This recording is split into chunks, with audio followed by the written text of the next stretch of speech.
Tema 5, entonces, es la clase con la que arrancamos hoy. Va a ser igual que los otros temas, tiene tema 5A, tiene tema 5B, eh, pero ya nos estamos definitivamente alejando de los temas microeconómicos, ¿verdad? Más característicos del primer parcial de este curso, y vamos a estar más concentrados en los temas macroeconómicos. Entonces, una primera mirada que vamos a hacer hacia los temas macroeconómicos, de la misma manera en que estamos interesados en cómo cuantificar pobreza y en cómo cuantificar desigualdad, vamos ahora a estar interesados en la medición de algunas variables macroeconómicas, que lo primero es eso, es ver su medición, y luego de entender su medición, vamos a ver cómo las podemos utilizar ya en un modelo macroeconómico. Bien, entonces este primer tema lo que trata es de estudiar la medición de producción y la medición de precios. Entonces, veamos de qué va más o menos esto. Lo que no podemos dejar de lado, ¿verdad? Venimos de hablar de temas microeconómicos, donde la clave es que estamos estudiando mercados de forma desagregada. Estamos casi que con una lupa, ¿verdad? Viendo los mercados de forma individual, cómo se comportan. Uno de los supuestos que teníamos en el modelo de competencia perfecta es que los bienes son homogéneos. Si yo estoy analizando el mercado de calculadoras digitales, estoy analizando ese mercado, no estoy analizando el de calculadoras cuánticas. Lo tengo que siempre especificar muy bien, ¿verdad? Entonces, las conclusiones que hagamos para un mercado son válidas para ese mercado y no las podemos aplicar o extrapolar a otros mercados. Porque en micro siempre estamos, como repito, viendo las cosas, ¿verdad?, bajo una lupa. Eso es algo que perdemos en macro, eh, pero en micro hay algunas percepciones que sí que tenemos que tener en cuenta un poco para lo que vamos a plantear en macro, ¿verdad? Eh, Teníamos un sistema de precios, ¿verdad? El precio de un producto es, nos habla de toda la información de lo que está pasando en el mercado, nos habla de, ¿verdad?, en un equilibrio perfectamente competitivo, de los costos que tiene para los productores, de la valoración que hacen los consumidores, eh, a excepción de cuando hay externalidades, ¿verdad?, que el precio es un poco engañoso. Teníamos también una cantidad producida de esos distintos bienes y servicios que justo resulta que en el equilibrio perfectamente competitivo, lo que quieren consumir los compradores se equipara con lo que quieren vender los oferentes. Eh, los recursos son limitados. Yo creo que más que limitados, la palabra correcta en economía es escasos. Es bien importante que tengan la noción de que los bienes son escasos, no desde la percepción de que hay muy poquitos bienes, sino en el sentido que los bienes pueden tener múltiples usos alternativos. Y parte de lo que sucede en el problema económico es que tengo que definir en qué uso yo un objeto, ¿verdad?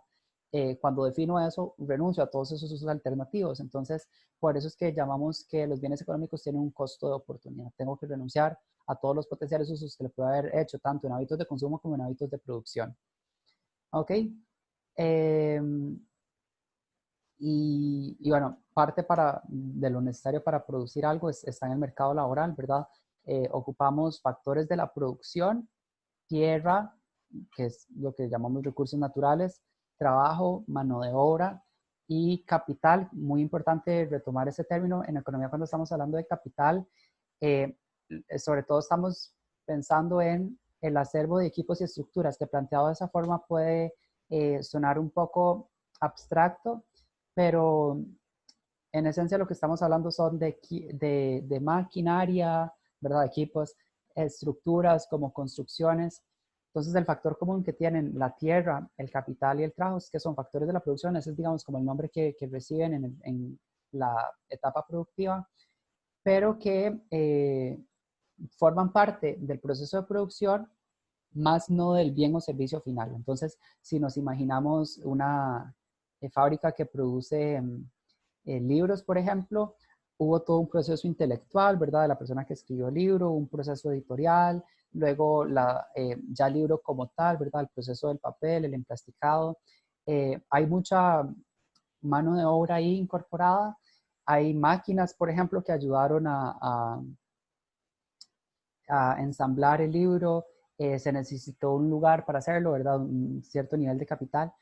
Todos fueron necesarios para que se diera el libro final, ¿verdad? El libro que ya uno compra en la tienda, pero no viene un pedazo de la máquina en el libro, no viene un dedo del escritor en el libro, no viene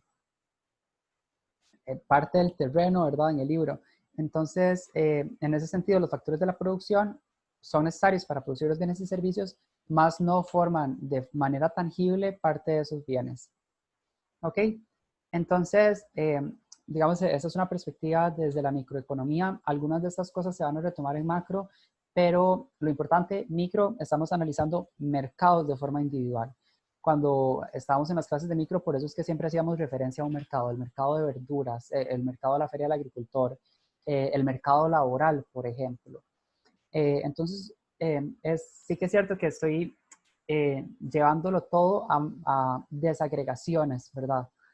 Ahora, esto es algo que en macro no pasa. En macro vamos a analizar cómo bienes tan heterogéneos, ¿verdad? Puedo hablar de la piña que se produce en la zona norte y al mismo tiempo en ese mismo análisis hacer conclusiones sobre el aceite de palma en la zona sur. Bienes, uno se mide en toneladas, otro se mide en litros. ¿Cómo hago yo para homogenizar de alguna manera bienes que son tan heterogéneos? Bueno, la macro se encarga de eso, se encarga de hacer una agregación de mercados. Ya no voy a ver todo, me gusta esta analogía, ¿verdad? Porque en micro casi vemos los mercados de forma individual con un microscopio. Más bien cuando estamos en macroeconomía es ver todos esos células por aparte, digamos, ya dentro de un mismo sistema, dentro de un mismo órgano. Entonces vamos a ver cómo se porta en conjunto la economía. Ok, algunas, eh, algunos temas de estudio que tiene la macro, ¿verdad? Cómo se determina el nivel de producción total de un país o de una economía, cómo se determina el nivel de empleo que hay en esa economía, cómo se determina más o menos por cuánto andan los precios en la economía, ¿verdad? Y vamos a ver qué variaciones en ese nivel de precios de la economía como tal es lo que vamos a llamar inflación, que son los ciclos económicos, como un país puede ir creciendo y decreciendo de forma tal que tenga expansiones y recesiones, recesiones como la que estamos pasando ahorita, y cómo utilizar, digamos, todo el conocimiento macroeconómico para desarrollar instrumentos de política pública que ya no tienen que ver con los instrumentos de política pública micro, donde era un Estado interviniendo para resolver problemas particulares de mercados competitivos, eh, sino un gobierno que quiere afectar a el mercado como un todo, ¿verdad? Utilizando dos herramientas que son la política fiscal y la política monetaria, que ya las vamos a definir. Una, eh, un tema de análisis interesante es esto que llamamos la paradoja del ahorro, que, bueno, que no voy a ahondar muchísimo en ella, pero que nos demuestra cómo preguntas que tratamos de responder desde lo microeconómico y tienen una cabida en ese campo, podrían ser no funcionales para lo macroeconómico. Eh, entonces, si nos preguntamos, por ejemplo, en una situación difícil, ¿verdad? ¿Qué es lo que debe hacer una familia? Supongamos una situación difícil, ¿verdad? Una situación en la que hay menos fuentes de ingreso. Bueno, la familia lo que debería hacer es ponerse a ahorrar, ¿verdad? Ante la incertidumbre de que sucedan cosas peores, no voy a ponerme a malgastar mis ingresos en cosas que no ocupo, entonces lo que hago es ahorrar. Si esta empresa la trasladamos a otro agente económico, ¿verdad? Ya no consumidores, sino productores, ¿qué debe hacer una empresa cuando está pasando tiempos difíciles, ¿verdad? Bueno, eso individualmente una empresa lo que debería hacer es recortar el gasto y son entonces esas dos respuestas, dos análisis que desde lo microeconómico tienen mucho sentido, pero en micro lo estamos hablando por una familia, por una empresa. ¿Qué pasa si esto es una situación común que le está sucediendo a un grupo de familias o a un grupo de empresas?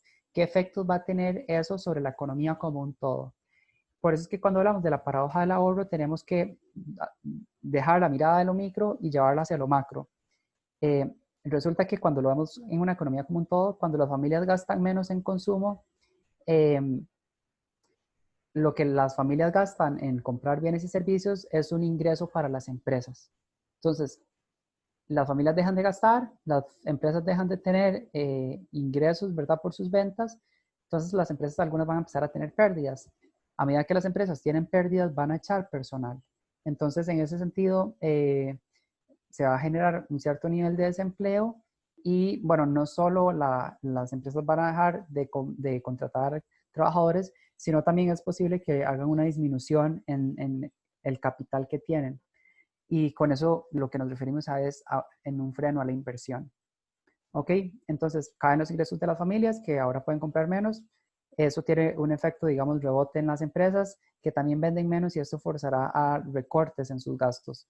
Vean que de alguna manera, si lo vemos de manera cíclica, es algo que visto en la economía como un todo, el hecho individual de las familias de querer ahorrar, el hecho individual de las empresas de querer recortar el gasto, los efectos que tienen eso eh, para la totalidad de los mercados es un efecto de bola de nieve, ¿verdad? Esto se va a ir repitiendo de forma cíclica y es probable que se acelere una crisis económica, ¿verdad? Que se pueda haber prevenido tomando decisiones micro un poco más inteligentes.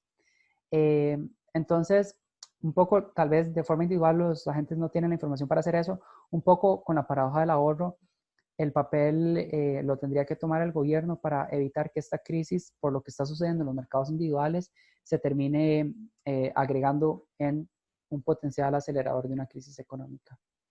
Ok, entonces hablo de gobierno, ¿verdad?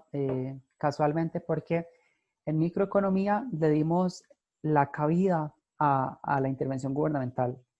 Lo primero que dijimos fue, existen algo así como los mercados perfectamente competitivos, que son muy poco reales, ¿verdad? No es que sean poco reales, sino que empíricamente son difíciles de encontrar. Entonces, ante situaciones donde los mercados no se asemejan a los resultados de competencia perfecta, resulta que el gobierno podría intervenir para que el mercado llegue a una solución eficiente para la sociedad. Entonces, habíamos dicho, se puede justificar una intervención gubernamental ante externalidades. Resulta que las externalidades es un mercado aparentemente perfectamente competitivo, pero que está generando costos y beneficios para personas que no participan en ese mercado.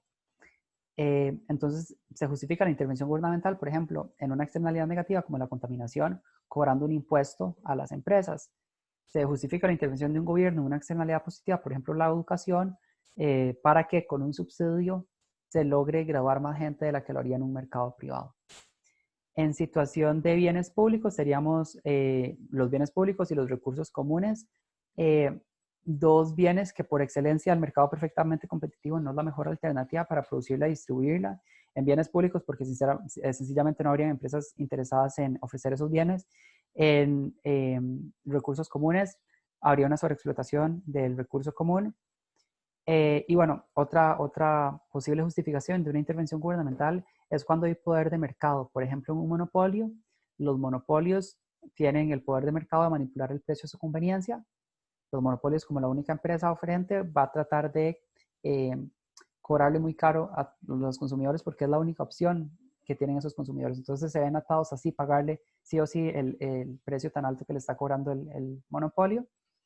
Puede entrar el gobierno a decir, vamos a poner un precio máximo de forma tal que se está en buena medida ayudando a los consumidores. Entonces, estas eran tres posibles intervenciones gubernamentales que tienen una justificación por la promoción de la eficiencia, pero también habíamos estudiado que el gobierno puede intervenir para enfrentar problemas de equidad.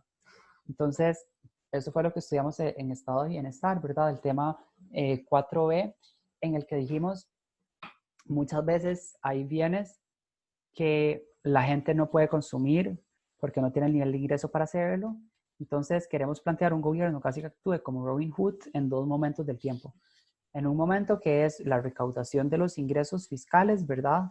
Entonces ahí hablamos de impuestos regresivos, progresivos y proporcionales.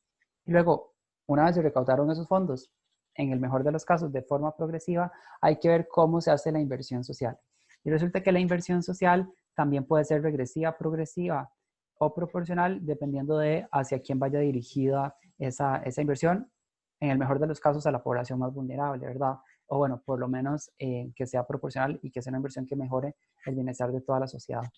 Entonces, microeconómicamente, yo quiero que una noción que por lo menos se lleven de este curso es que yo no soy de esos economistas que abogan por el liberalismo ortodoxo, ¿verdad? Que creen que todo lo tiene que resolver el mercado. Bueno, yo creo que la pandemia nos ha demostrado que sin un Ministerio de Salud estaríamos como otros países que son bastante más privatizados y que les está yendo bastante mal, ¿verdad? Eh, Cuando pensamos en el Estado, ¿verdad? Si lo objetiváramos en una persona, sería de las personas más importantes en nuestras vidas. El Estado, hablo de mi caso en lo personal, eh, fue el empleador de mis papás, ahora es mi empleador, me permitió tener estudios de educación superior que en otras latitudes no hubiera podido costear, me dio acceso a un sistema de salud, me permitió de cultura, ¿verdad? Eh, entonces, si todo se lo hiciera una persona, pucha, sería una persona bastante influyente en nuestras vidas, pero no es algo que vaya en lo personal, sino que es algo que se colectiviza, ¿verdad? Creo que el Estado ha jugado una función importante para la vida de todos los costarricenses. Entonces, esto es una perspectiva microeconómica de cuándo se puede hacer eh, una intervención gubernamental de forma justificada y resulta que bueno, esto ya un poco lo vimos, no lo voy a repetir. Resulta que desde la macroeconomía también se puede hacer política pública. Cuando hablo de política pública, no me estoy refiriendo a partidos políticos ni a ideologías, ni mucho menos, sino a utilizar las instituciones del Estado para ayudar al mercado, a una economía, digamos, a mejorar su situación. Entonces, lo que se busca es corregir los resultados que se están dando de forma natural en la economía, que pareciera que la economía por sí misma es capaz de resolver, pero podría llegar hasta un muy largo plazo a hacerlo. Entonces, hay dos instrumentos de política macroeconómica. Uno es la política monetaria. La política monetaria, si lo viéramos desde la perspectiva costarricense, es la que se ejecuta desde el Banco Central, que es la entidad encargada de regular el dinero y el crédito.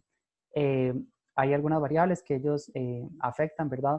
Como las tasas de interés, el ahorro, la inversión, la inflación, ¿verdad? Sobre todo los objetivos del Banco Central, por lo menos en los últimos 30 años en Costa Rica ha sido disminuir la inflación o controlarla por lo menos. Y política fiscal, visto desde la perspectiva institucional, es más o menos lo que hace el Ministerio de Hacienda, ¿verdad?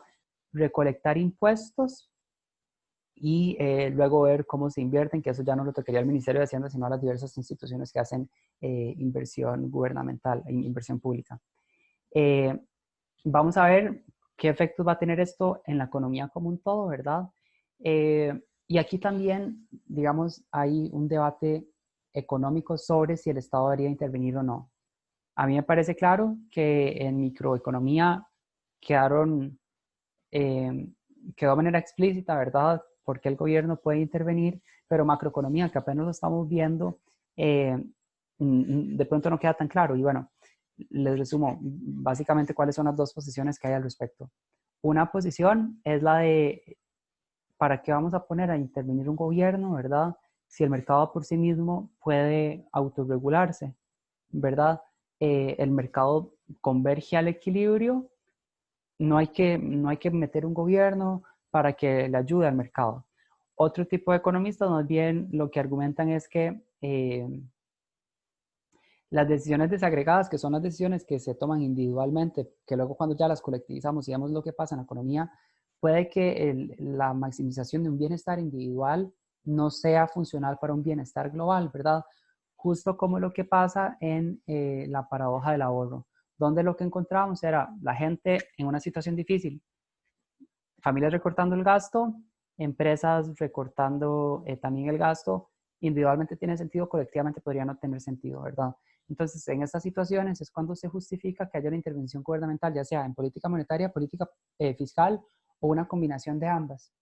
Eh, entonces, puede que el mercado ayude a solucionar, el Estado, perdón, ayude a solucionar los problemas que el mercado por sí mismo no puede hacer, pero como respuesta también a los economistas que son más liberales y dicen no necesitamos una intervención gubernamental, un poco la respuesta que dan esos otros economistas es, bueno, el Estado puede intervenir para acelerar ese proceso que el mercado por sí mismo está haciendo, pero que probablemente le va a tomar mucho tiempo lograr ajustar. Bien, antes de pasar a los siguientes temas, quiero que hagamos un repaso sobre el mercado microeconómico. Creo que esto tiene un valor agregado. Por un lado, porque nos va a funcionar para las variables que vamos a estudiar en esta clase, ahorita en temas macro, pero también como un pequeño repaso hacia los temas del primer parcial, ¿verdad? Que está próximo. Entonces aquí la pregunta que les quiero hacer es, ¿cuáles son los elementos mínimos que debería tener un mercado? Yo aquí les puse un gráfico, ¿verdad? Un gráfico que tiene dos ejes, uno vertical, uno horizontal.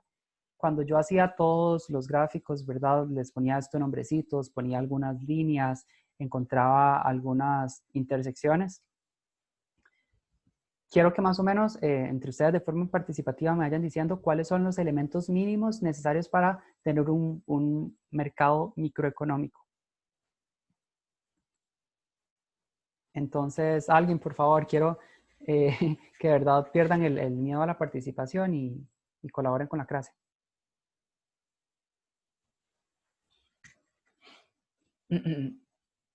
No sé, Andrea Castillo, Brian Alpizar, Camila Núñez, Carlos Obando, César Ocampo, Daniela Morales. ¿Alguien quiere animarse a decir por lo menos un elemento que debería tener un mercado microeconómico?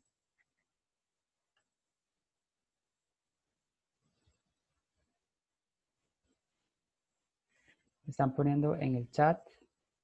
Bueno, César Peñaranda pone que haya una oferta y una demanda de producto. Bueno, la competencia perfecta y es, digamos, el modelo como tal, pero ya César nos ayudó con dos elementos. Una demanda, nosotros la demanda la estudiamos con su pendiente negativa.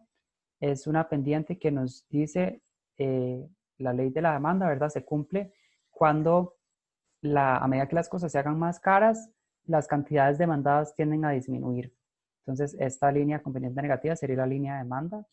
Luego tendríamos una línea con pendiente positiva, que es la línea de oferta, que cumple con la ley de la oferta.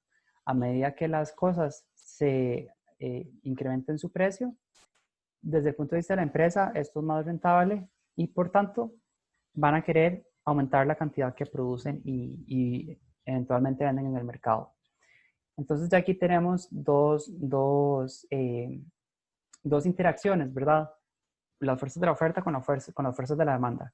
¿Qué nos falta, por ejemplo, en este punto? Estos cuadritos que estoy haciendo, ¿qué me hace falta completar aquí y aquí? La cantidad y el La, precio. la cantidad y el precio, muy bien. Entonces, aquí sería la cantidad. Yo usualmente usaba una nomenclatura de Q por quantity en inglés, pero llamémoslo cantidad tal cual. La cantidad y el precio. Ok, precisamente las líneas de oferta y demanda me relacionan estas dos variables, cantidad y precio, pero desde la perspectiva de los agentes económicos, compradores y vendedores. Ahora, ¿qué está pasando en un punto como este? ¿Cómo se llama este punto? Esa intersección. El punto de equilibrio. Muy bien, este es el punto de equilibrio que nos relaciona y es el único punto, ¿verdad?, en el que la cantidad demandada es igual a la cantidad ofertada a un cierto nivel de precios. Entonces, esto me dice a mí cuánto es lo que se va a vender y comprar que coincide en ese punto y este precio que tendríamos aquí es cuál va a ser el precio para cada una de esas unidades que se transen. Cuando digo transar, ¿verdad?, es que se compran y se vendan. Entonces yo creo que hasta aquí tenemos eh, eh, un recuento de las variables microeconómicas, ¿verdad? Tal vez aquí valga la pena poner precio de equilibrio y cantidad de equilibrio. Voy a poner cantidad estrella, ¿verdad? Asociado a la cantidad de equilibrio y precio estrella.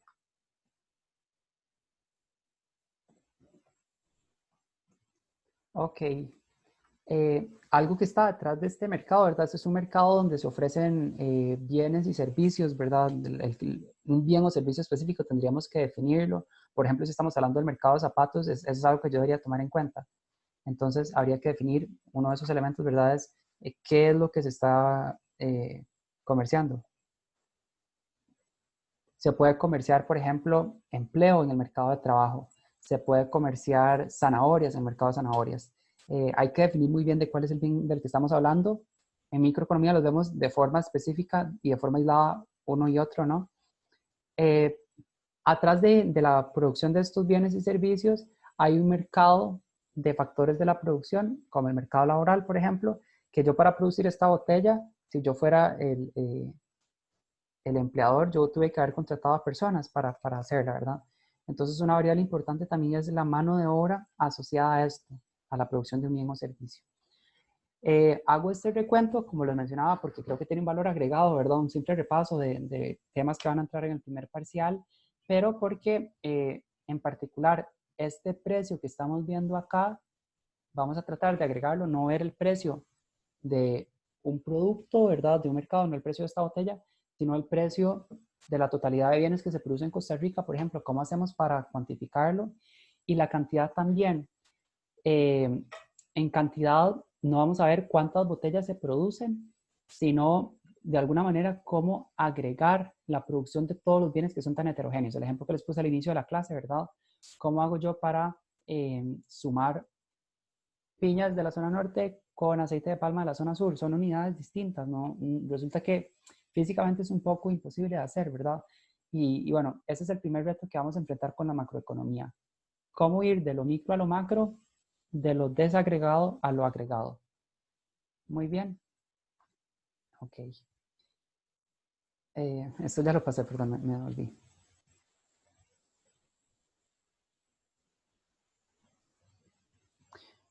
Bien, entonces lo primero que tenemos que ver es cómo en micro tenemos unidades muy heterogéneas. Quisiéramos encontrar algún algoritmo o alguna forma, ¿verdad?, que nos permita sumar la producción de todos los bienes y servicios que son muy distintos entre sí. Para hacer esto, lo que vamos es utilizar el valor que tengan los productos. Eh, y esto lo vamos a ver a partir del precio que tenga un producto. Bien, entonces, a nivel empírico, antes de mostrarles el algoritmo, a nivel empírico se usan las cuentas nacionales, ¿verdad? Ya eso lleva a la realidad. Vamos a ver nosotros un ejemplo a pequeña escala de cómo se hace. Pero antes, César Peñaranda tiene una pregunta. Profe, perdón, una pregunta. No sé si está muy enlazada con el tema, pero es el por qué, digamos, una empresa como la Dos Pinos o la Cervecería de Costa Rica, eh, el valor que ellos ofrecen en el extranjero es mucho menor, lo que ellos piden por su producto a lo que piden, por ejemplo, aquí en el país. ¿Por qué hay una diferencia de precio así tan extraña, tan grande? Sí, eso, bueno, eso es muy interesante. Con La Dos Pinos, el ejemplo que pone el compañero La Dos Pinos, resulta que es una compañía con poder de mercado en toda Centroamérica y resulta que venden más barato la leche o los productos lácteos en Nicaragua que en Costa Rica, siendo que en Costa Rica es donde está la planta de producción. Bueno, eso es bien interesante porque, como mencioné, La Dos Pinos tiene un poder de mercado. Poder de mercado, ¿verdad? Tiene una estructura muy parecida a algo monopólico. Sí que es cierto que hay algunos competidores, ¿verdad? En el mercado nacional, como Lala, como algunas cooperativas, Copeleche, por ejemplo. Eh, pero en buena medida es tal vez un oligopolio, donde la Dos Pinos tiene una simetría, tiene un poder más grande que estas otras empresas un poco más chiquitas, ¿no? En comparación a la Dos Pinos. La Dos Pinos entonces no solo tiene un poder nacional, sino tiene un poder a nivel del sector centroamericano. Una de las estrategias, no lo estudiamos en clase, ya eso es como más de estudiantes de la carrera de economía, yo lo estudio con mis estudiantes de economía. Una de las estrategias que puede tener un monopolista o un agente, una empresa que tenga poder de mercado, es lo que se llama la discriminación de precios. La discriminación de precios es una estrategia en la que yo le cobro a las personas de acuerdo a su nivel de ingresos.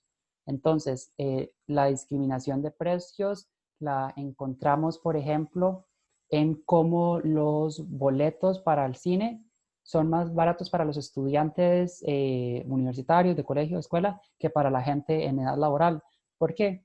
Porque los estudiantes tienen un menor ingreso, ¿verdad? Dependen del ingreso de sus papás que les dan una mesada, mientras los papás tienen una fuente de ingreso más grande. El monopolista con esto no es que sea benévolo y diga, ay, yo a los chiquitos les voy a cobrar menos, ¿verdad? Sino que es una forma de incluso a gente con ingresos más bajos, en este caso los chiquitos, también sacarles renta. A los grandes les cobro más caro como grandes y también les extraigo renta. ¿Qué pasa? Bueno, este ejemplo que llevo de los boletos de cine se puede aplicar a la leche. En Costa Rica los precios suelen ser más caros que en otros países de Centroamérica, bienes que los ofrece una misma empresa, porque en Costa Rica hay mayores niveles de ingreso, la gente tiene más capacidad de paga, le pagamos más caro a la Dos Pinos por sus productos que esos mismos productos que se ofrecen en Nicaragua, en un país donde en promedio la gente tiene un ingreso menor. Pero la Dos Pinos no es que sea benévola y diga, ay, pobrecito los nicaragüenses los voy a cobrar menos, no, es, les voy a cobrar menos en parte para también sacarle rentabilidad, ¿verdad?, a ese mercado. Entonces, bueno, es un tema que agradezco la pregunta del compañero, está un poco entre lo micro y lo macro, ¿verdad? Lo microeconómico, estudiamos el poder de mercado. Lo macroeconómico, vamos a ver qué efecto tiene esto en algo así como las importaciones y las exportaciones de un país, que definitivamente es algo que vamos a contabilizar dentro del PIB, que probablemente es algo que ustedes ya hayan escuchado y que, bueno, es justo lo que estoy tratando de explicar ahorita. Entonces, no sé, compañeros, si ya con eso habrá quedado más o menos resuelta la pregunta. Eh, en todo Sí, caso, claro, profe. lo podemos Súper ver bien. después. Es un tema bastante complejo. Vean, esto del poder de mercado, hay una cosa que se llama la paradoja de Barbie. La paradoja de Barbie, yo creo que ya se ha eliminado ese efecto, pero era cómo las Barbies, dependiendo de su profesión, se vendían a precios distintos. A pesar de que es una misma muñeca, simplemente disfrazada de algunas cosas, ¿verdad? Pero digamos que el costo que tiene para una empresa es el mismo. Entonces, siento que el coste para la empresa es el mismo, uno esperaría que las Barbies todas se vendan a un mismo precio. Pero resulta que no, resulta que Barbie médico es, por ejemplo, más cara que Barbie cocinera. ¿Por qué sucede eso?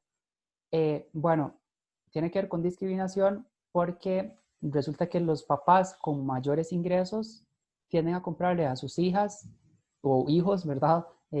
Barbies que tienen profesiones, ¿verdad? Que involucran más capital humano, un término que ya vimos en el curso.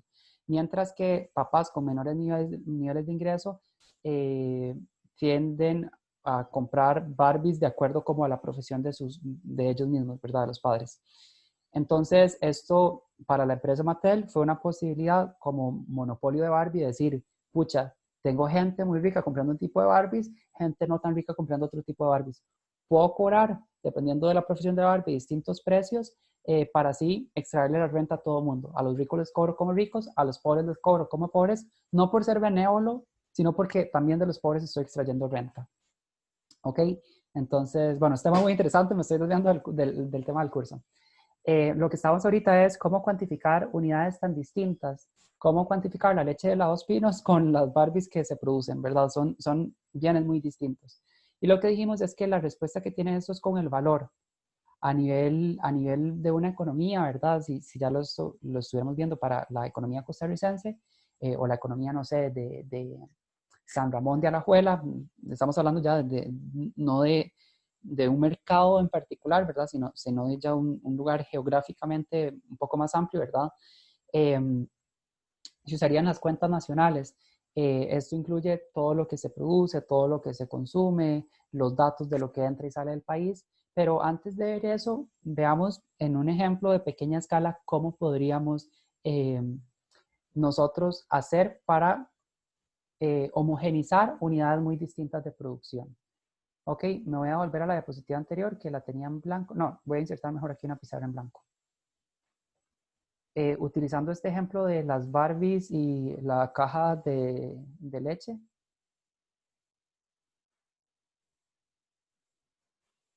Supongamos que en un país o en una región, ¿verdad? En alguna unidad macroeconómica geográfica, se producen, no sé, 200 Barbies. Y por otro lado, tenemos que los litros de leche, se producen 400 litros de leche. Bueno, si fuera el mercado de las Barbies, yo diría la producción son 200 Barbies. Si fuera el mercado de la leche, digo la producción son 400 litros de leche. Pero yo no puedo, por ejemplo, decir 200 más 400. En este país están produciendo 600 unidades. No, porque es el mismo ejemplo que dicen los profes de mate en el cole, ¿verdad? Yo no puedo sumar papas con chayotes, son distintos. Entonces, ocupo algo que me permita homogenizarlos. ¿Como cuánto puede costar una Barbie ahorita? Una Barbie cualquiera. ¿Cuánto se les ocurre? ¿Cuál puede Como ser? 15.000. 15.000 colones, ok. Bueno, yo realmente estoy bateando, no lo sé, me confío en una compañera. Y una caja, un litro de leche, un galón de leche, no sé por cuánto puede andar. Por 1.000 colones, tal vez. ¿Alguien tiene idea? ¿Alguien que haya ido al súper recientemente sabe más o menos cuánto cuesta el litro de leche? Sí, Sí, como por ahí. 1000, sí. Como Por 1.000. Ok, bueno, supongamos 1.000 colones, por ahí de 1.000 colones. Entonces, ojo que tengo, por un lado, unidades distintas, pero por otro lado tengo el valor en precio, ¿verdad? Que está medido en colones. Entonces, yo lo que puedo hacer es el valor que tenga de forma independiente cada uno de estos mercados, ¿verdad? ¿Cuánto es el valor de la producción de las Barbies y cuánto es el valor de la producción de los litros de leche? Entonces, se están produciendo 200 Barbies cada una a un precio de 15.000 colones. Eso quiere decir que el valor que tiene la producción de Barbies es de 300.000 colones. ¿Sí entienden dónde sale ese 300.000? Perdón, 3 millones de colones.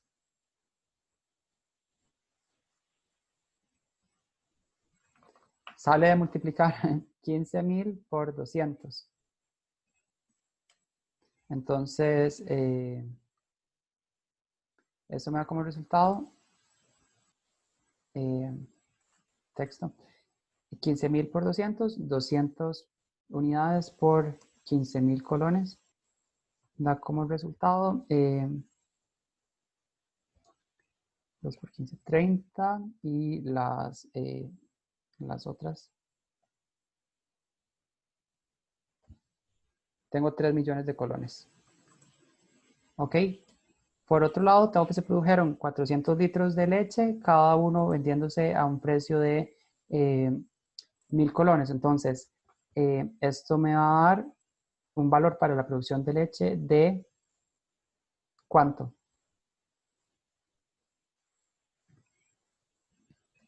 De 400.000 colones.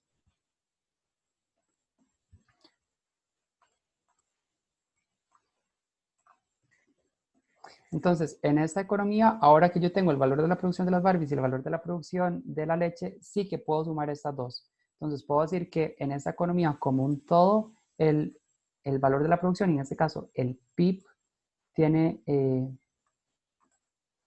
una cuantificación de ser 3.400.000 colones.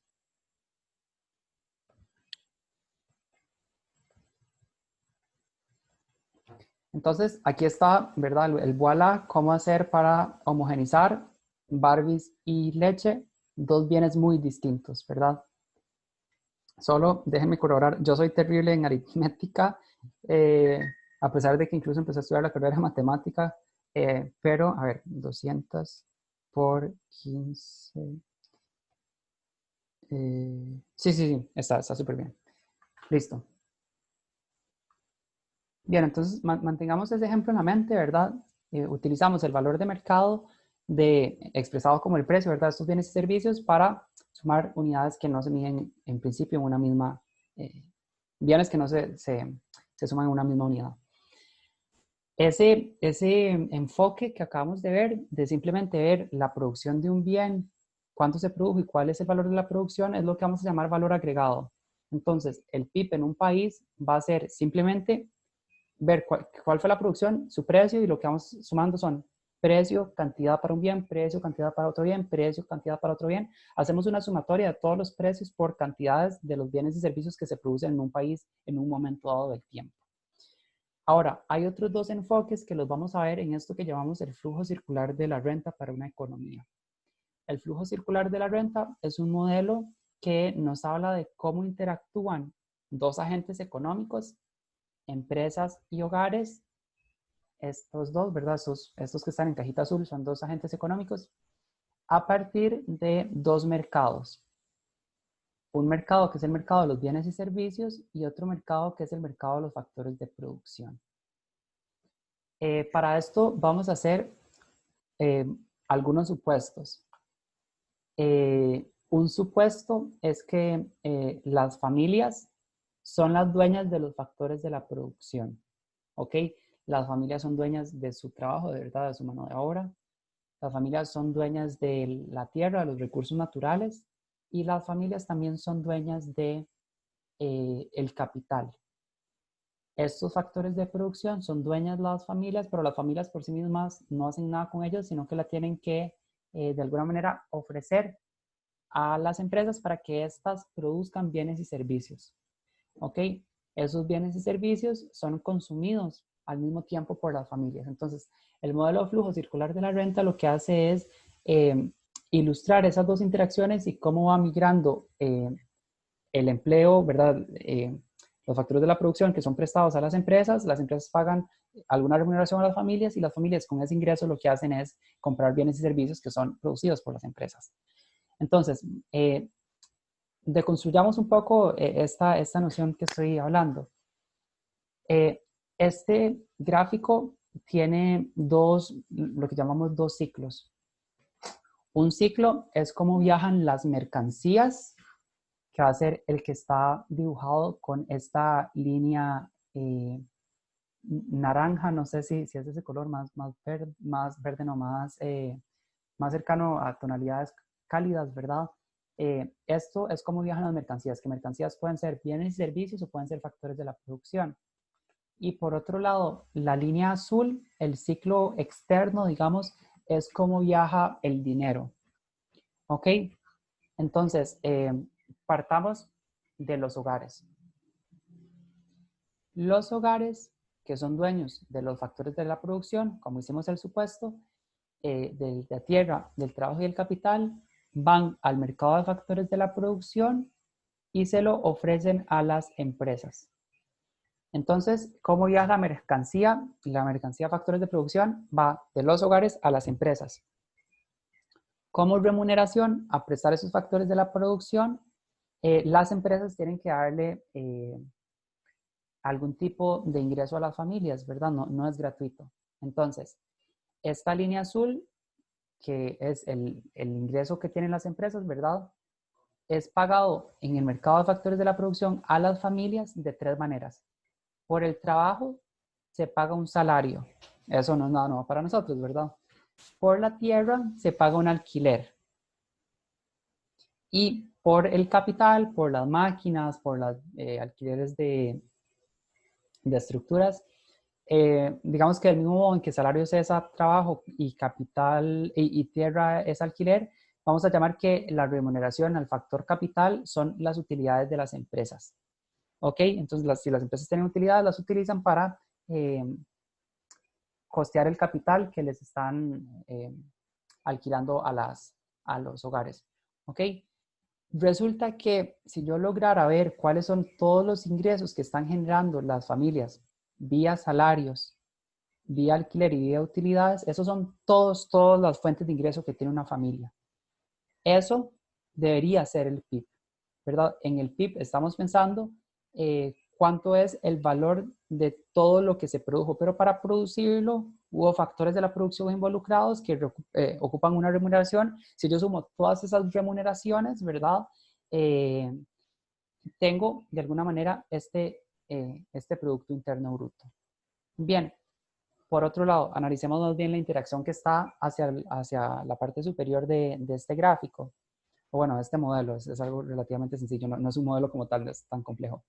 Pero más bien veamos cómo las empresas interactúan con los hogares mediante el mercado de bienes y servicios.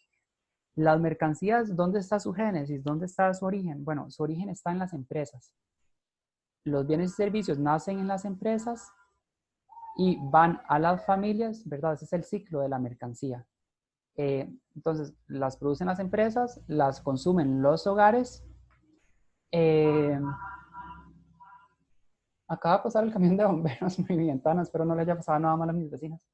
Ese es el ciclo de la mercancía. Pero claro, no es una mercancía gratuita, ¿verdad? Los bienes y servicios vendidos por las empresas, que son consumidos por los hogares, tienen que pagarse. Entonces, los hogares que casualmente recibieron un ingreso, ¿verdad? Por los factores de la producción que pusieron a trabajar en las empresas, tienen un nivel de ingreso que suponemos todo ese nivel de ingreso lo van a gastar en los bienes y servicios que compren ellos para las empresas. Aquí no hay ahorro. Aquí el ahorro no existe. Aquí es, suponemos, todo el ingreso que tengan las familias lo van a gastar en las empresas. Entonces, el gasto de los hogares es el ingreso para las empresas. ¿Cómo viaja el dinero, verdad? El dinero va a viajar en dirección contraria a cómo viajaron las mercancías. El dinero de los hogares va a ir a las empresas y las empresas son pues, las que les entregaron las mercancías.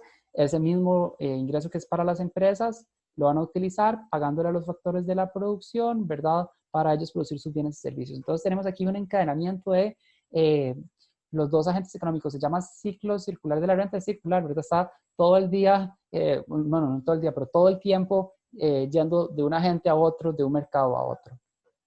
Bien, en este segundo enfoque, esto es lo que vamos, esta segunda parte del gráfico superior es la que vamos a llamar el PIB calculado por la corriente de ingresos. Si yo logro ver qué es todo lo que, todos los bienes y servicios que se producen en una economía y todos los agentes económicos que demandan esos bienes y servicios, si yo veo el gasto que hacen esos agentes económicos para comprar esos bienes y servicios y sumo todos esos gastos, también voy a cuantificar el PIB. Entonces, ¿qué es importante desde el punto de vista macroeconómico? Desde el punto de vista macroeconómico, yo creo que aquí debería quedar claro que ingreso es igual a gasto. Todo el ingreso de alguien viene de ser el gasto de otra persona o de otro agente económico. Entonces, aquí tenemos dos enfoques de cálculo del PIB. Un enfoque que es el enfoque de los ingresos. Si yo sumo todos los salarios, alquileres y utilidades de los hogares por alquilar sus factores de la producción, eso va a ser de alguna manera, toda la cuantificación del valor de lo que se está produciendo en una sociedad, ¿verdad? Pero ese ingreso también representa todo el gasto que hacen las familias en el consumo de bienes y servicios. Y no solo las familias, vamos a ver que hay otros agentes económicos que también participan. Si yo sumo todos esos gastos, también voy a tener todo el valor de lo que se produce en una economía, ¿verdad? Que fue lo que producen estas empresas. Entonces, de este gráfico nacen, tal vez llamémoslo así, dos corrientes de cálculo del PIB. Una corriente que va a ser la totalidad gastada por los hogares en el mercado de bienes y servicios, y otra corriente que va a ser los salarios totales, el alquiler y las utilidades pagadas por las empresas a las familias. Bien, entonces hay tres metodologías para calcular el PIB, pero antes de esto no perdamos la perspectiva de que el PIB es simplemente la forma que estamos tratando de nosotros desarrollar, la metodología, ¿verdad? Para cuantificar unidades heterogéneas. Cuando estábamos analizando el mercado microeconómico, habíamos dicho que es importante medir la cantidad. Bueno, es que la cantidad en un mercado microeconómico es la cantidad de Barbies o la cantidad de leche. Aquí estamos tratando de ver esa cantidad como un todo. Ese concepto, dijimos, lo podemos hacer simplemente sumando precio por cantidad, es lo que llamamos valor agregado, pero la producción de todo lo que se transa en una economía también lo podemos ver por esas dos otras corrientes, por la corriente de ingresos y por la corriente de gastos. Entonces tenemos tres formas para ver el PIB, para entender ese concepto, tres formas que están asociadas a una metodología distinta de estimación. Una primera forma es sumar el valor agregado para todos los bienes y servicios de manera que tengamos el valor final de lo producido. Es la del valor agregado, la primera que les mencioné, ¿verdad? Como la leche y las Barbies. Una segunda forma, sumar el gasto de todos los bienes y servicios finales, eso es importante que tengamos en una economía, no solo por los hogares, ¿verdad? Eso era tal vez un ejemplo, o ese gráfico es reduccionista, está asumiendo que no hay gobierno, está asumiendo que no hay ahorro, está suponiendo que ese ahorro no se le puede prestar a otras personas para que pidan prestado, ¿verdad? Estamos suponiendo que no hay mercado externo, que no hay otras empresas internacionales que también nos podrían estar vendiendo nuestra producción y nosotros vendiéndole a esas otras empresas internacionales o a hogares internacionales más bien. Entonces, estamos interesados en una segunda forma en ver todos los gastos que hacen no solo los hogares, sino todos los agentes económicos. Y otra tercera forma, la corriente de los ingresos, que es ver las remuneraciones pagadas a los factores de la producción. Les repito, tres metodologías asociadas a un mismo concepto que es esta cantidad macroeconómica, esta forma de homogeneizar cosas que son tan heterogéneas entre sí. Bien, entonces, tal vez aquí como definición cajonera, pero asociada a la primera metodología.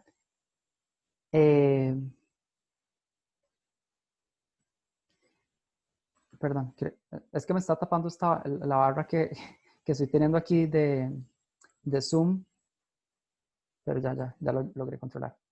La primera forma de entender el PIB, como lo menciona acá, el valor de mercado de todos los bienes y servicios finales producidos en una economía en un año determinado. Vamos a ir viendo algunas particularidades de esta definición. Ya el valor de mercado creo que quedó claro, ¿verdad? Que lo que hacemos es unidades heterogéneas, homologarlas con el valor de mercado expresado como el precio, pero ojo que no están hablando de bienes y servicios finales.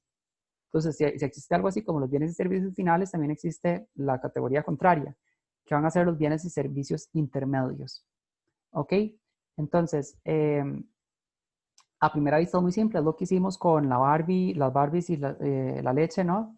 Precio por cantidad, se suman esas dos cosas, pero resulta que hay bienes intermedios. Entonces, ¿qué pasa? Si, por ejemplo, para la producción de la Barbie se utiliza plástico y nosotros tenemos cuál es el valor del mercado del plástico, ¿verdad? Entonces, sería válido sumar el valor de mercado del plástico que se le vende a la empresa que produce Barbies. Esa empresa produce Barbies, vende las Barbies a un cierto valor y bueno, también está la empresa de leche, ¿verdad? Entonces, resulta que si yo incluyo la producción de plástico, estoy contando el valor del plástico dos veces, en sí mismo, y también lo estoy contando como parte del valor que ya la Barbie incluye el plástico. ¿Ok? Entonces, cuando estemos haciendo la corriente o estemos calculando el PIB con el enfoque de valor agregado, tenemos que ser minuciosos y quitar todos los bienes que son intermedios. Entonces, en el caso de la Barbie puede ser plástico, pero siempre estamos pensando como en los ingredientes, por ejemplo, que llevaría alguna receta para un bien o servicio que se esté vendiendo. ¿Ok? Entonces, como no queremos contar un producto dos veces, ¿verdad? En dos puntos del proceso productivo, tenemos que solo considerar los bienes finales. Entonces, ejemplos para esto. Bueno, los carros y sus partes. Por ejemplo, si yo considero un automóvil y sus llantas, puede que Firestone esté produciendo las llantas en San Antonio de Belén. En Costa Rica no hay producción de carros, es más importación, pero supongamos que hay una empresa que produce carros, ¿verdad? Bueno, si cada llanta cuesta, no sé, 10,000 colones, estoy poniendo precios tontos, pero si cada llanta cuesta 10,000 colones y los carros se venden a un precio de 100,000 colones, yo no puedo contar dentro del PIB cuántas llantas se produjeron a un valor de 10,000 colones y luego el carro que lleva también las llantas, volver a contar el valor de esas llantas. Entonces, metodológicamente lo que se hace es simplemente tomar el bien final, tomamos el bien carro, no el bien llantas, porque las llantas ya están inmersas en el carro y forman parte de la valoración de ese producto. Y al mismo caso del pan y sus ingredientes, no podemos contar la producción de harina como bien final, porque es un bien intermedio para la producción de pan. Entonces, lo que entraría dentro del PIB es la producción del pan. Ahora, hay particularidades, ¿verdad? ¿Qué pasa si una familia pues decide consumir harina, decide comprar harina en el supermercado para esa familia, no sé, ponerse a hacer galletas, ¿verdad? Galletas que no está vendiendo, galletas que la familia se va a consumir por sí solita. Entonces, las galletas no tendrían un valor de mercado, las galletas son un bien de autoconsumo, ¿verdad? No sería un dentro del PIB, vamos a ver luego eso, pero de momento la harina, dijimos, puede utilizarse en una panadería que luego su producción la venden y están obteniendo un ingreso, pero la harina también se puede cobrar, se puede vender a familias que la compran para una producción propia que no van a vender. Entonces, para la familia es un bien final la harina, pero para la empresa que produce pan es un bien intermedio. El valor de lo que se le vende a las familias de harina sí estaría incluido dentro del PIB, el valor de lo que se le vende a las empresas para que lo utilicen como un recurso de producción, eso sería un bien intermedio. Entonces, llevado esto a la vida empírica, bueno, el Banco Central tiene todas las metodologías para definir en qué punto algo es un bien final y en qué punto algo es un bien intermedio. ¿Ok? Muy bien. Por cierto, yo sé, bueno, hoy tienen el quiz del tema 4, pero en el quiz del tema 5 viene un ejemplo que ilustra perfectamente esto. Habla de una lechería que vende su leche, una parte a las familias que consumen la leche tal cual y otra parte a una empresa de quesos que utiliza la leche como ingrediente para hacer queso. Entonces, claro, la leche está en dos puntos en un punto de producción, en otro punto de consumo, ¿verdad?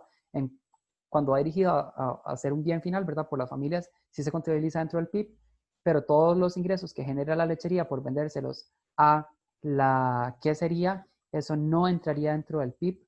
Lo que entraría dentro del PIB ya sería el valor del queso como tal, ¿verdad? Y lo que logren vender de queso. Bien, entonces una primera forma dijimos es con valor agregado. Con valor agregado, simplemente unidades distintas las homogenizamos a partir del precio, ¿verdad? Precio por cantidad, siempre y cuando exceptuemos los bienes finales, porque no queremos, perdón, siempre y cuando los bienes intermedios son los que tenemos que excluir para no contabilizar dos veces y no tener un doble registro de la información. Luego, la segunda forma de entender y cuantificar el PIB es verlo como la suma de los gastos. Antes lo vimos en el flujo circular de la renta como el gasto de las familias, pero lo vamos a hacer para todos los agentes económicos que pueden participar en una economía.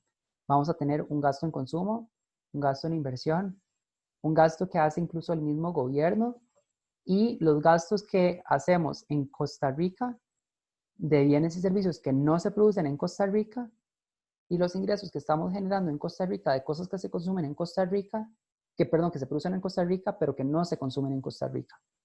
Muy bien. Ok. Entonces, esta es la identidad más conocida del PIB. Esta la encontrarán en libros de texto, ¿verdad? Es una identidad súper antigua que simplemente nos dice que el PIB es la suma del gasto en consumo, gasto, inversión, exportaciones, menos importaciones. ¿Ok? Pero pasemos a desarrollar cómo es que estos agentes económicos están demandando bienes o servicios. Bueno, las familias, lo voy a hacer aquí por letrita y con anotaciones. El consumo es el gasto que hacen las familias por la compra de bienes y servicios. Entonces, el agente económico asociado a consumo son las familias. Por otro lado, el gasto en inversión, recordemos que la inversión, cuando escuchan a un economista hablar de inversión, se está refiriendo no a inversión en capital financiero, ¿verdad? Sino inversión en capital físico. Entonces, la inversión la hacen las empresas. Si una empresa quiere aumentar la cantidad de máquinas que tiene o quiere abrir una nueva, un nuevo local, una nueva planta, tiene que construir en un lugar, ¿verdad? Eso sería capital. Entonces, la inversión es el cambio en el capital. La inversión es manifestada por las empresas. Empresas cuando adquieren más capital.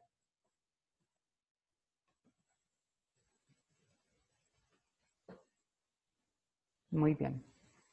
El gasto. Bueno, el gasto es manifestado, esta G, no solo está manifestando el gasto, que es la forma sencilla de llamarlo, sino que también está manifestando el gasto del gobierno. Entonces, ¿qué pasa? El gobierno, por ejemplo,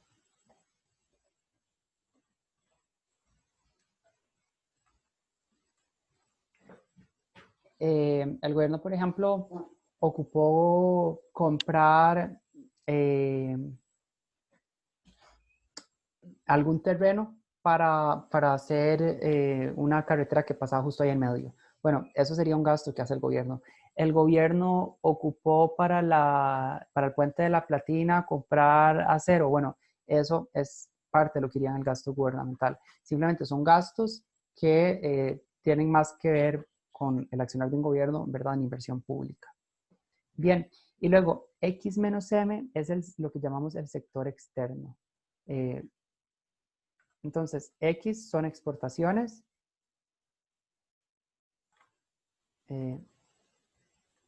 Está entonces manifestado por consumidores locales, pero comprando cosas del extranjero. Y por otro lado tenemos a las importaciones, es esta M, que está manifestado por consumidores del extranjero. Consumidores, exportaciones es lo que se produce acá, lo que se produce acá que se consume afuera. Importaciones es lo que se produce afuera, pero consumimos acá. Ok, ¿por qué es que hay que restar las importaciones? Bueno, y antes de decir eso voy a terminar de poner aquí sector externo porque si no, no quedo con paz.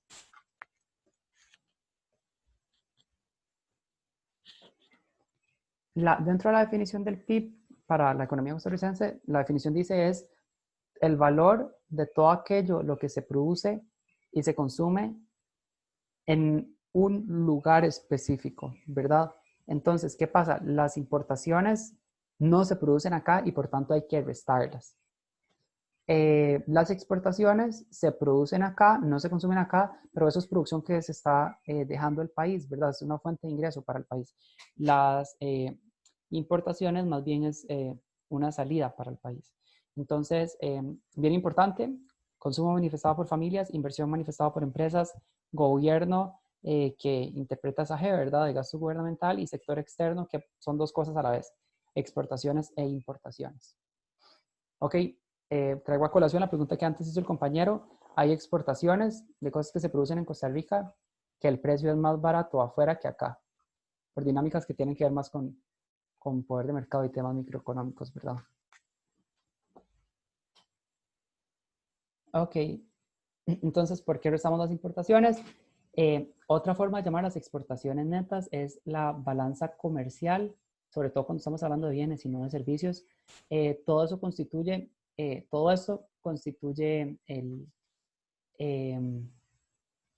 gasto total de los agentes económicos en una economía.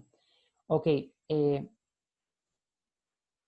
resulta que las importaciones las podemos ver fácilmente como las piñas que se producen en Costa Rica, pero se terminan consumiendo en Europa. Y importaciones, por ejemplo, este reloj de marca Casio, que yo lo estoy consumiendo acá en Costa Rica, pero probablemente no sé si es chino o qué, o japonés, lo que sea. El caso es que no se produjo en Costa Rica, eso sería una importación. Una excepción interesante es que las exportaciones netas no necesariamente están relacionadas a bienes tangibles, sino que también podemos ver exportaciones de algunos servicios. Por ejemplo, cuando pensamos en turismo, no sé, italianos que vienen a Costa Rica a vacacionar, están consumiendo, ¿verdad? Recreación en Costa Rica, que es ofrecida por costarricenses o gente que reside en Costa Rica, pero ellos son personas que vienen de fuera. Entonces, el caso del turismo, ¿verdad? Dado en Costa Rica por gente de fuera, no estoy hablando de turismo de locales, turismo de gente de fuera, sería exportaciones. Mientras que si un costarricense va a Europa y hace el tour europeo, ¿verdad? Que mucha gente hace, eso sería más bien una importación. Es algo que se está produciendo por gente del extranjero, residentes de gente que no es de Costa Rica, pues, consumido por costarricenses. A pesar de que no es un consumo que se esté manifestando, ¿verdad? En Costa Rica, el hecho de que sea consumido por costarricenses y producido por gente que no es de Costa Rica, ya lo convierte en una importación. ¿Ok? Entonces, por valor agregado, ya entendimos cómo se hace, ¿verdad? Precio por cantidad, precio por cantidad. Por metodología o enfoque de gastos, es ver cómo gastan todos los agentes económicos. Si nosotros tuviéramos que plasmar una foto de Costa Rica en cuanto a estos agentes económicos y cuánto le aportan al país por sus gastos, ¿verdad? Resulta que la principal fuente de gastos, que recordemos en el flujo circular, gastos igual a ingreso, pero para otro agente económico, la principal fuente de ingresos para el país está explicada por el consumo que es manifestado por las familias. Entonces, eso es para 2018, es en realidad 2017, perdón, es algo que se ha mantenido así en un buen tiempo. El hecho de que el consumo tiene un protagonismo dentro del gasto de los agentes económicos costarricenses. Una segunda fuerza importante es el gobierno. Un 17% del PIB de ese año tuvo que ver con gasto público, ¿verdad? Tenemos una ley que nos dice hay que invertir 8% del PIB en educación, 8% de ese 17, ¿verdad? 8 puntos porcentuales fueron probablemente destinados a educación. Luego, inversión, 18%, muy cercano al gobierno, ¿verdad? Esas son las segunda y tercera, inversión en gobierno, fuerzas más importantes. Y luego tenemos una balanza comercial que casualmente para ese año fue positiva. Tenemos una balanza comercial de un 1%.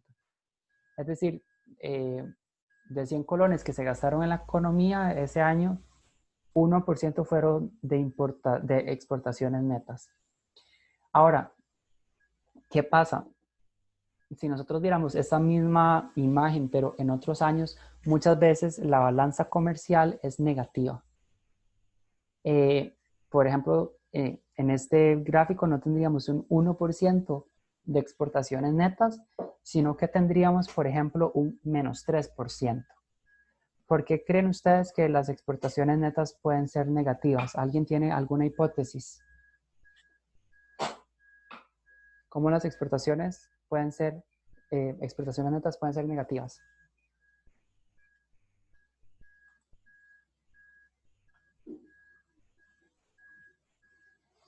¿Alguien con alguna idea? Tal vez porque se importó más de lo que se exportó, ¿no? Eso es lo que pasa. Históricamente, bueno, 2017 es una de las pocas excepciones. En Costa Rica hemos siempre importado más de lo que exportamos. Entonces, este porcentaje, ¿verdad? Viéndolo el PIB costarricense como un 100%, en realidad esta balanza comercial sería negativa. Tendríamos una cantidad negativa de exportaciones netas. ¿Ok? No es algo malo, es simplemente una naturaleza de nuestro país. Estados Unidos, por ejemplo, también tiene exportaciones netas y es un país, lo que llamamos desarrollado, vean lo que está pasando, ¿verdad? Hay que cuestionar un poco ese desarrollo. Y luego, una tercera forma de entender el PIB es simplemente como la suma de las remuneraciones a todos los factores de la producción. Como mencioné antes, ¿verdad? Y quedaba explícito en el flujo circular de la renta, serían los salarios o ingresos de los trabajadores, ¿verdad? El pago hacia la mano de obra, las ganancias que tendrían las empresas, habría que incluirlos ahí, antes no lo mencionamos, pero sí es importante. Las rentas o alquileres por el uso de la tierra y los intereses o costos financiados del dinero invertido. Entonces, antes mencionamos, ¿verdad?, las remuneraciones al tierra, trabajo capital, pero simplemente serían todas las remuneraciones que se le pagan a los factores de la producción. Si son ganancias que está recibiendo una empresa que alquila capital, bueno, eso estaría incluido dentro de esta remuneración a los factores de la producción. Entonces, lo que quiero recalcar en este punto es que tenemos tres metodologías de cuantificar un mismo concepto que es el PIB, ¿verdad? Que es esta unidad de cantidad que teníamos en micro, ¿verdad? La cantidad de zapatos, cantidad de Barbies. Aquí tenemos una unidad macroeconómica. Queremos ver cuánto es el total de producción de una economía. En Krugman, no sé cómo vayan ustedes con las lecturas. Recuerden que en el organigrama yo les pasé para cada uno de los subtemas cuáles son las páginas de la antología que recomiendo leer. En particular, en la página 329 de la versión que ustedes tienen en EcoAula, viene esta tabla donde calcula el PIB por las tres metodologías: valor agregado, gasto de los agentes económicos, consumo, gasto, inversión, exportaciones, importaciones, y también el ingreso de todos los factores de la producción. Bien, entonces, haciendo tal vez un pequeño reprise de esto, cuando estamos hablando del PIB, es importante entenderlo como tal. Hay mucha gente que hace una lectura del PIB como si el PIB fuera un resumen de todo lo que dice una economía y no es cierto, ¿verdad? Hay muchas otras variables importantes que vamos a estudiar en el curso. Lo primero que nos dice el PIB es el valor comercial de lo producido. Por el método del valor agregado quedaba claro, ¿verdad? Que con el precio homologábamos unidades heterogéneas, entonces teníamos el valor final de todos los bienes y servicios. Bienes y servicios finales, recordemos que los intermedios los quitamos para no tener una doble contabilización de un mismo bien o servicio. Por otro lado, dijimos también que el PIB es el valor de lo comprado y lo vendido. Esto, lo que tenemos que pensar es cómo todos los agentes económicos en una economía, lo vimos con hogares en el flujo circular de la renta, pero también estudiamos recientemente que las empresas, ¿verdad?, tienen un cierto gasto en inversión, están comprando capital, ¿verdad?, gasto para la empresa, ingreso para otra persona, los gobiernos, los hogares, el sector externo, ¿verdad?, todos están comprando cosas que son el ingreso para una persona, pero el gasto para estos mismos agentes. Entonces, el PIB nos habla del valor de lo comprado y lo vendido al mismo tiempo. Y por otro lado, también nos habla del valor de lo ganado. ¿Cuánto ganan por remuneración todos los factores de la producción, verdad? En salario, la mano de obra, en alquiler, la tierra, en utilidades, el capital. Esto es lo que nos dice el PIB. Ahora, hay cosas que no nos dice el PIB. Unas que ya tenemos claras, por ejemplo, del PIB hay que eliminar las importaciones, porque por definición el PIB es lo que se produce en un país o en una economía. Lo que se produce en otro país o en otras economías habría que quitarlo. Una especificación importante también de esa definición de PIB, que vean, yo la estoy mencionando que mencione, pero es esta que está aquí, en la primera definición del PIB. Esta que viene acá es como la definición que nos sirve para cualquiera de las formas. Aquí dice para la primera, pero en realidad es para todas. Es como el valor, el PIB como valor de mercado de todos los bienes y servicios finales producidos en una economía durante un año determinado. Entonces, varias cosas que ya hemos discutido. Finales, ¿verdad? Hay que quitar entonces los bienes intermedios. En una economía dentro de esa economía, no dentro de otras economías, pero es que hay que quitar las importaciones. Y otra cosa que habría que quitar es lo de algo relacionado a que tiene que ser producido durante un año determinado. ¿Ok? Entonces, aquí hay una observación importante que hacer porque cuando estamos hablando de bienes de segunda o tercera mano, ¿qué pasa si, por ejemplo, en Costa Rica se produjo, o no sé, un carro en el año 2019? Ese carro entra como valor del PIB, ¿verdad? Del mismo modo que entraban la leche o las Barbies. Entra el carro como tal, no sus partes de forma independiente, ¿verdad? Para respetar lo de los bienes intermedios que no están incluidos. Y el hecho de que sea producido en 2019, pero nosotros estamos cuantificando el PIB de 2020, no lo podemos contar un mismo artículo en dos momentos distintos del tiempo. ¿Ok? Entonces, los bienes de segunda o tercera mano, como ya fueron producidos y consumidos, representaron el gasto de alguien, el ingreso de alguien, ¿verdad? En otro momento del tiempo, no lo podemos contar cuando esto se revende. ¿Ok? Tampoco se puede contar las cosas de autoconsumo. Antes, cuando les mencioné el ejemplo de bienes y servicios intermedios, dijimos que las familias pueden consumir harina, la compran para hacer galletas que ellos mismos se comen. Entonces, en el sentido que esas galletas no se venden, esas galletas no tienen un precio asociado, no tienen un valor de mercado, no están generándole un ingreso a alguien. Es decir, no se está vendiendo y por tanto la familia que hace las galletas no está teniendo una remuneración por hacerlas. No está representando el gasto de nadie le compra las galletas, ¿verdad? Entonces, siempre que hablamos de autoconsumo, la lechuga que yo siembro en mi patio con estructura hidropónica, ¿verdad? Lo estoy haciendo para un consumo propio. Las cosas que son para consumo propio no tienen un valor de mercado, no tienen un precio asociado. Entonces, en ese sentido, no debería estarse contando dentro del PIB. Algo que afecta al PIB, por ejemplo, algo que no tiene un valor de mercado son las actividades domésticas. como a las, sobre todo amas de casa, ¿verdad? Que en Costa Rica son las que hacen el 70% de las labores domésticas. Como no se les paga un salario por eso, no tiene un valor de mercado tristemente y por tanto no se contabiliza dentro del PIB.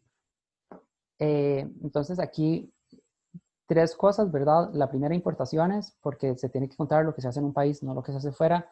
En un momento dado del tiempo, por tanto no pueden incluirse cosas de segunda o tercera mano. Y esto es valor de mercado, ¿verdad? Tiene que incluirse aquello que tenga un precio asociado. Todo lo que no tenga un precio asociado, cosas de autoconsumo o el trabajo doméstico, no se incluyen dentro del PIB. ¿Qué otra cosa creo que es importante que la sepan? Dentro del PIB, por ejemplo, no se debe incluir, bueno, no es que no se deba, es que metodológicamente no se puede, pero no se puede incluir actividades ilegales. No podemos incluir cuánto es el valor de producción de la cocaína en Costa Rica o cuánto es el valor de la producción de la prostitución en Costa Rica.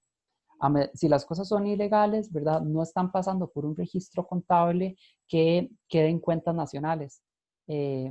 Entonces, a pesar de que si haya un mercado asociado a eso, digamos, y tenemos el instrumental para estudiarlo, por la metodología, ¿verdad? Que sigue el Banco Central o que sigue incluso el INEC para cuantificar la producción de un país, y en este caso de Costa Rica, esas actividades no se toman en cuenta.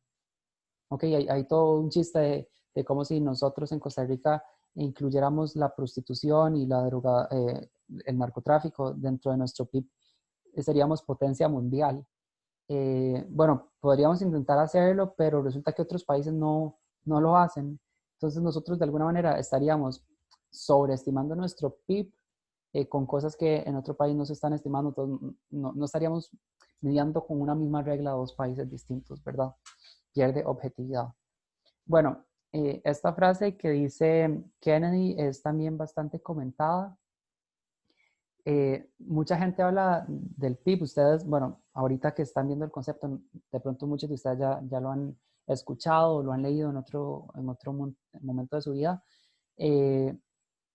Muchos, no sé, politólogos, muchos internacionalistas utilizan el término PIB muchas veces de manera un poco irresponsable, ¿verdad? Utilizan el PIB un poco como medida de bienestar de una economía y no necesariamente es así, ¿verdad?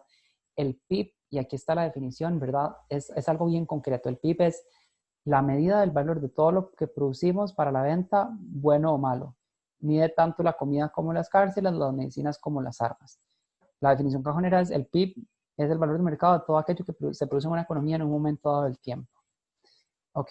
¿Qué no está reflejando el PIB? Por ejemplo, el PIB no refleja qué tan saludable está la población de la cual se tomaron los datos para calcular ese PIB. No habla de la calidad de la educación que tenga un país.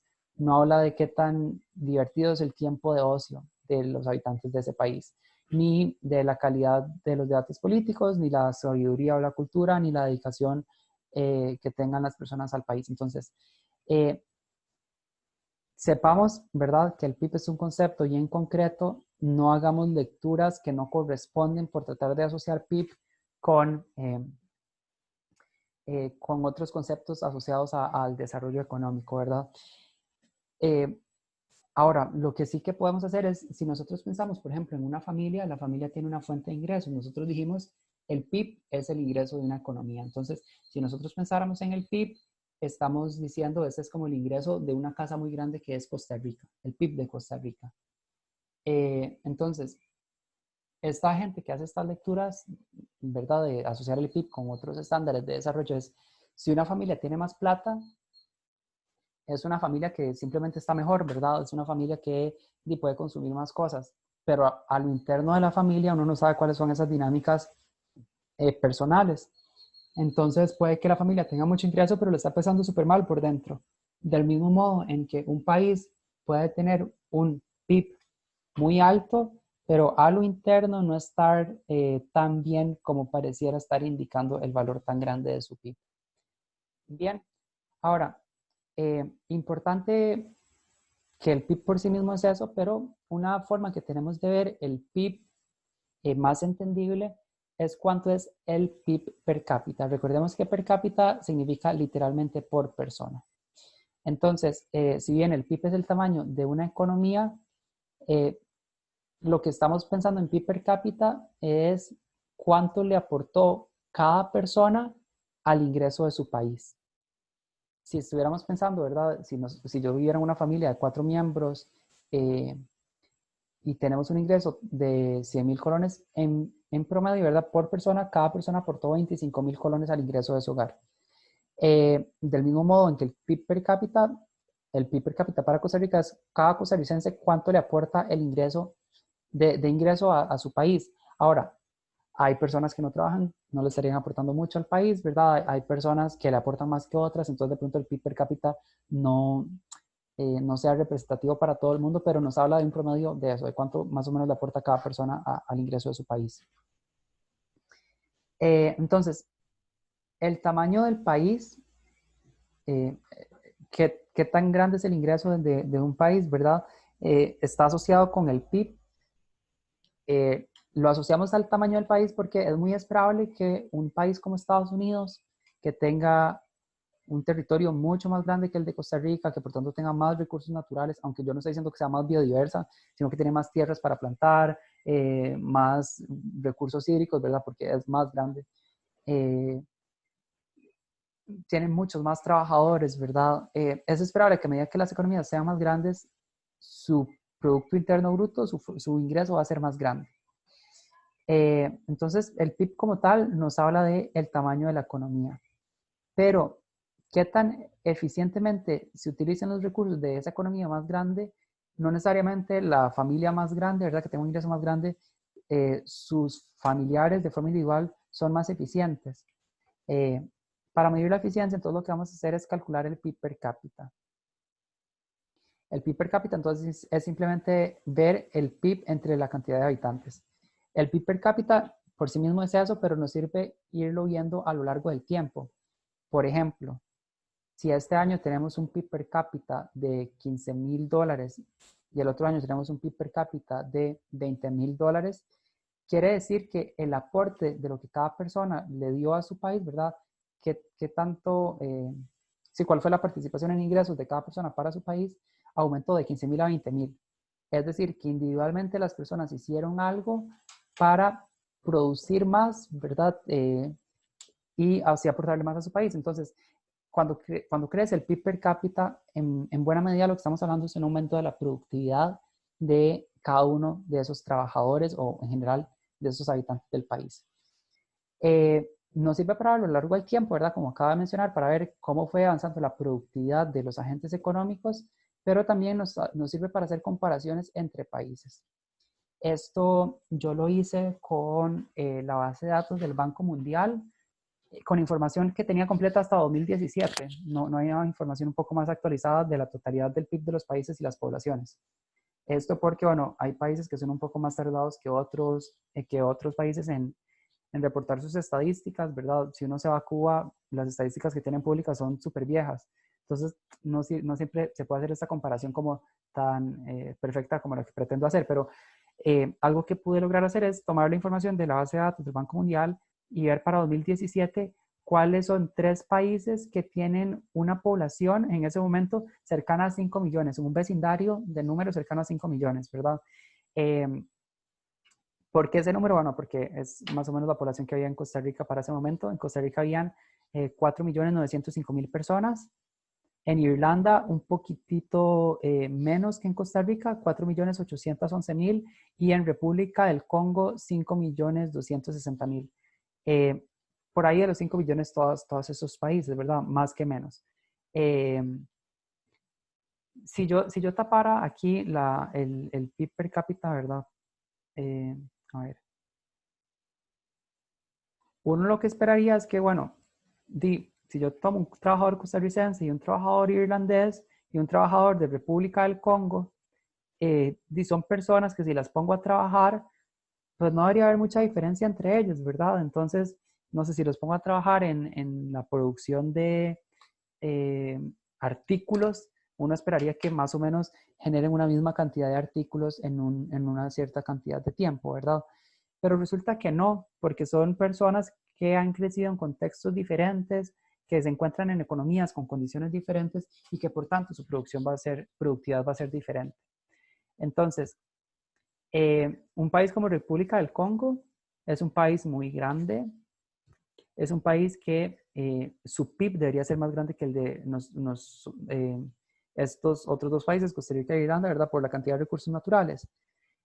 Pero dijimos, no estamos interesados tanto en el tamaño del país, ¿verdad? Sino más en qué tan productivos son los miembros de sus países. Bueno, resulta que en Irlanda, en promedio, ese año cada irlandés le aportó a su país lo equivalente a $68,885. ¿Ok? Un costarricense en 2017, el ingreso que tuvo más o menos, ¿verdad? Durante todo el año, que también es lo mismo, visto de otra forma, ¿verdad? Decir, ¿cuánto fue lo que le aportó cada costarricense a su país? Fue lo equivalente a $11,677. ¿Ok? Ojo, un irlandés 6 veces más produce lo que produce un costarricense, ¿verdad? En productividad. Y un habitante de República del Congo le aporta a su país $1,654 en promedio, ¿verdad? Por persona. Una persona de República del Congo, un costarricense, produce y le aporta a su país 10 veces más y al mismo tiempo un irlandés más de 6 veces más de lo que produce un costarricense, ¿verdad?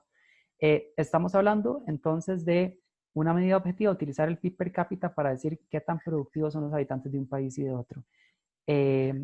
Bien, entonces, si les parece, dejemos la clase de aquí hasta hoy y lo continuamos la siguiente clase. Entonces, voy a dejar la grabación hasta este punto.